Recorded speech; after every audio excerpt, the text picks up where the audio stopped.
लोगों को जनाने का प्रयास करते। उस काल में एक ऐसा संगठन बना जिस संगठन ने अनवरत संघर्ष किए और संघर्ष करके लाखों लोगों को आर्य और आर्या बनाया। लेकिन याद रहे, ये इतिहास भूल जाओ। आप ये सोचोगे केवल मैं सुना रहा हूं कि ऐसा इतिहास है, काम बंद हो गया, इसके लिए भूल जाइए। हम लोगों ने वो अग्नि जलाई है जो अग्नि हजारों सालों तक बुझने वाली रही। ये बुझेगी नहीं, 1-2 साल तक नहीं, चाहे आप 7 उसमें आहुति दो और चाहे ना दो, ये एक ऐसी अग्नि है जो हजारों सालों तक बुझेगी नहीं। अर्थात ये विद्या है, अर्थात ये संस्कार है, अर्थात ये वो सिद्धांत है। जब हमारे युवकों के भीतर में वो सिद्धांत आते हैं ना, युवक अपने घर से संघर्ष करता है, बाहर से संघर्ष करता है और इन युवाओं में अधिकांश जीतते हैं, हारते कम है। लेकिन एक बात है, ये मत सोच लेना कि विश्वासघात करने वाले नहीं रहते।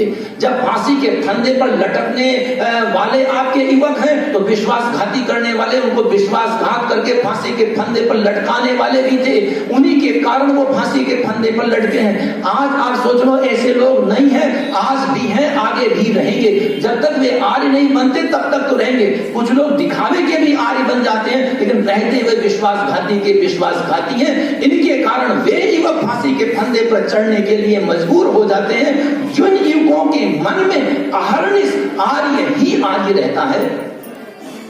इसलिए मैं यही कहना चाहूंगा, अपने भीतर सत्य आर्य सिद्धांतों को धारण रखो और अपने केवल घरों से संतुष्ट मत रह जाओ।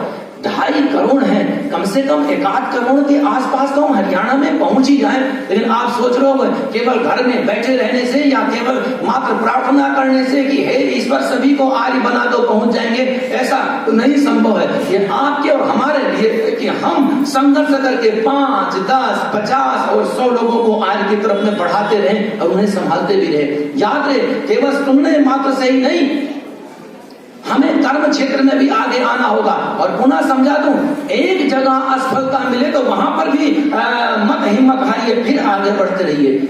उदाहरण के लिए, एक व्यक्ति को 8 साल से हो गया मैं सत्र में लाने का प्रयास कर रहा हूं, वो आज तक नहीं आया और हमने भी हिम्मत नहीं हार रखी है।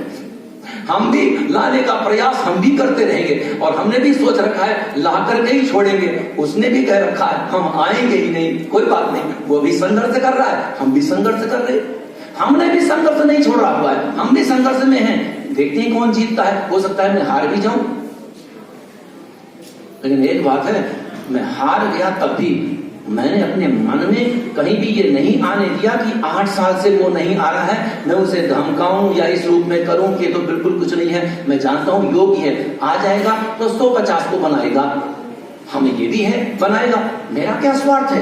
कोई भी स्वार्थ नहीं। वो आर्य ना बने तब तो दक्षिणा ज्यादा है, आर्य बन जाएगा तब तो और कम है। लेकिन एक बात है, हमने 8 साल से वही बंद कर रखा है कि जब आर्य बनेगा, आर्य बनने के बाद में विचार उस रूप में रहेगा, फिर देखेंगे। हमने भी नहीं ले रखा है और वो कहते हैं अच्छा जी मैं आपके नाम का इकट्ठा करता ही जा रहा हूं। मैंने कहा करते ही जाओ, लेकिन आर्य बनना रहेगा। लेकिन ठान रखी मैं आर्य नहीं बनूंगा। लेकिन मैं ये कहना चाहता हूं, ये एक संघर्ष है। हम ऋषि दयानंद के ऋणी हैं। ऋषि दयानंद के पहले यही निश्चित नहीं था क्या बताया जाए क्या ना बताया जाए, किसके करने से आर्य बनेंगे, किसके करने से नहीं बनेंगे। ये हमारा सौभाग्य है कि ऋषि दयानंद ने हमें बताया। फिर हमारा सौभाग्य है कि राष्ट्रीय आर्य निर्मात्री सभा, ये मत सोच लीजिए कि मैंने बनाया है, ये व्यक्तियों का संगठन है जिसने बनाया है। राष्ट्रीय आर्य निर्मात्री सभा संगठन बना जिसने ये बताया कि आर्य बनाए कैसे जाएं, आर्य संभाले कैसे जाएं, वहां आर्य लाओ, आर्य का निर्माण कैसे हो, और उसमें उसकी सफलता रही। वो भी एक सौभाग्य है। तो हमारे पास में ऋषि दयानंद का भी सौभाग्य है, हमारे पास में राष्ट्रीय निर्मात्री सभा का भी पुरुषार्थ है। ऋषि दयानंद तो नहीं रहे, लेकिन राष्ट्रीय निर्मात्री सभा के अनेकों आचार्य हमारे मध्य में हैं। हम अपने कर्तव्य से पीछे ना हटे। आओ हम आर्य बनाएं, आर्या बनाएं और उन्हें संभालें भी और फिर उनको आगे लगा दें। आर्य बनाओ और आर्या बनाओ, क्योंकि ये याद रहे, गणतंत्र है, आज हमारा संविधान है, लेकिन भिन्न भिन्न विचारधाराएं हमें बांटती हैं, भिन्न भिन्न विचारधाराएं हमें तोड़ती हैं। भिन्न भिन्न विचारधाराओं से कोई भी राष्ट्र एक नहीं रह सकता है। ये याद रहे, ये ऋषियों का वाक्य है, ये ऋषियों का सिद्धांत है, ये टूट नहीं सकता। फिर हमारा कर्तव्य क्या है? हमारा कर्तव्य है देश को स्वाधीन कराने के लिए लोगों ने अपनी आहुतियां दी।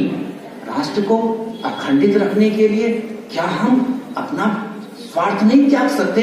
क्या हम संघर्ष नहीं कर सकते? क्या हम पुनः बलिदान की अग्नि नहीं जला सकते?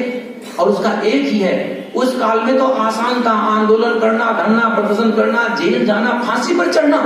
लेकिन आज के समय का जो कार्य, वो कार्य करोड़ों लोगों को आर्य सिद्धांत बनाना, बताना और उन्हें आर्य बनाना और आर्य पर स्थिर रखना, ये हमारा कार्य है। ये उससे कठिन है, लेकिन एक बात है, उसमें संसाधन कम थे, आज संसाधन हमारे पास में है। इसलिए मैं केवल एक ही संदेश देना चाहूंगा, आओ स्वार्थ को त्यागें, आओ असफलता मिलने पर हिम्मत न छोड़ें, आओ हर संघर्ष करने को तैयार रहें, आओ स्वयं पुरुषार्थ करें, आओ जो पुरुषार्थ कर रहे हैं उनका हर प्रकार का सहयोग करें और मिलजुल करके हम रहें या ना रहें। हम हमेशा रहेंगे नहीं, आप भी हमेशा रहोगे नहीं। हम जिए चाहे मरे, जब तक जिएंगे तब तक संघर्ष करेंगे और आगे वाली पीढ़ी को भी हम कह जाएंगे कि इस कार्य को छोड़ना नहीं है। 6000 वर्षों से जो हम अपने अधिकार से वंचित हैं, हमें उसके लिए संघर्ष करना पड़ेगा। इसीलिए आर्य निर्माण के उस अभियान को मैंने सत्र कहा था। सत्र केवल हमारे जीवन में नहीं होता, ये सत्र ऐसा है कि हम रहें ना रहें फिर भी ये अनवरत गति से जो चलता है उसे भी सत्र कहते हैं। यही आर्य निर्माण की एक प्रक्रिया है। माताओं, बहनों, युवाओं, वरिष्ठों, हम अपने कमियों को दूर करें, हम अपने भीतर उत्साह को धारण करें और हम लाखों बाधाओं के, कठिनाइयों के होते हुए भी हम आर्य और आर्या को बनाएं, आर्य और आर्या को संभालें और कम से कम हरियाणा में हम लाखों करोड़ों तक अतिशीघ्र पहुंचे। यही आकांक्षा होनी चाहिए और इसके लिए होना चाहिए पुरुषार्थ। आप सभी का